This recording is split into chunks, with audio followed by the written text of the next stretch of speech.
ഇന്ധനവില വർധനവിനെതിരെ RSP സംസ്ഥാന വ്യാപകമായി പ്രതിഷേധം സംഘടിപ്പിച്ചു. ഇതിന്റെ ഭാഗമായി പാർട്ടി കാസർഗോഡ് ജില്ലാ കമ്മിറ്റി നേതൃത്വത്തിൽ കാഞ്ഞങ്ങട്ടെ മുഖ്യ തപാൽ ഓഫീസ് കേന്ദ്രീകരിച്ചാണ് മാർച്ചും ധർണയും നടത്തിയത്. This news sponsored by Bobby Chamanur International Jewelers, traditionally trusted for 162 years. ഇന്ധനവില വർധനവ് കുടുംബങ്ങളുടെ ബജറ്റ് താളം തെറ്റിക്കുമ്പോഴും കേന്ദ്ര സർക്കാർ കയ്യും കെട്ടി നോക്കി നിൽക്കുകയാണെന്ന് കുറ്റപ്പെടുത്തിക്കൊണ്ടും ഇങ്ങനെ പോയാൽ അധികം വൈകാതെ വിലക്കയറ്റം രൂക്ഷമാകുമെന്ന് ചൂണ്ടിക്കാട്ടിക്കൊണ്ടുമാണ് RSP സംസ്ഥാന വ്യാപക പ്രതിഷേധത്തിന് ആഹ്വാനം ചെയ്തത്. ഇതിന്റെ ഭാഗമായി കാസർഗോഡ് ജില്ലാ കമ്മിറ്റിയുടെ നേതൃത്വത്തിൽ കാഞ്ഞങ്ങട്ടെ ഹെഡ് പോസ്റ്റ് ഓഫീസ് കേന്ദ്രീകരിച്ചാണ് മാർച്ചും ധർണയും നടത്തിയത്. പാർട്ടി കേന്ദ്ര കമ്മിറ്റി അംഗവും കാസർഗോഡ് ജില്ലാ സെക്രട്ടറിയുമായ ഹരീഷ് B. നമ്പ്യാർ സമരമുദ്ഘാടനം ചെയ്തു. ഒരു ഗ്യാസ് സിലിണ്ടർ ഉണ്ടായിക്കഴിഞ്ഞാൽ എത്ര ദിവസം ഒരു വീട്ടിൽ ഉപയോഗിക്കാൻ കഴിയും? ആ ഉപയോഗിക്കുന്നതിന് പോലും കേന്ദ്ര ഗവൺമെന്റ് നിയന്ത്രണം ഏർപ്പെടുത്തിയിരിക്കുന്നു. അവിടെയാണ് ഗുരുതരമായ ആരോപണം ഞങ്ങൾക്ക് ഉന്നയിക്കാനുള്ളത്.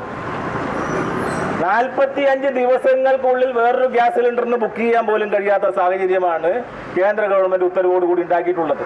ഒരു ഭാഗത്ത് ക്ഷാമമുണ്ട്, വിലക്കയറ്റമുണ്ട്. അതിനെല്ലാം തരണം ചെയ്യാൻ നോക്കിയാൽ പോലും പൊതുവിപണിയിൽ ഇന്ന് ഗ്യാസ് സിലിണ്ടർ 45 ദിവസത്തിനകം ബുക്ക് ചെയ്യാനോ കിട്ടാനോ സാധ്യതയില്ല.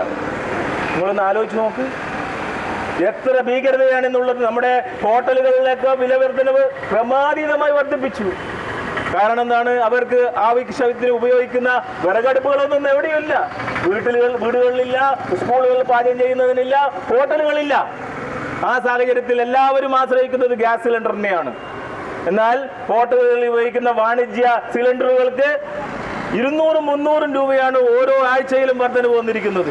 ചടങ്ങിൽ മണ്ഡലം സെക്രട്ടറി കൂക്കൽ ബാലകൃഷ്ണൻ അധ്യക്ഷനായി. നേതാക്കളായ C. Ramachandran Nair, advocate Madhavan Malankode, Vijayan Virikkulam, TR Raghavan, Shafeeq, Rijo Cheruvathur, Abdul Gafoor തുടങ്ങിയവർ സംസാരിച്ചു. News bureau, Kanhangad.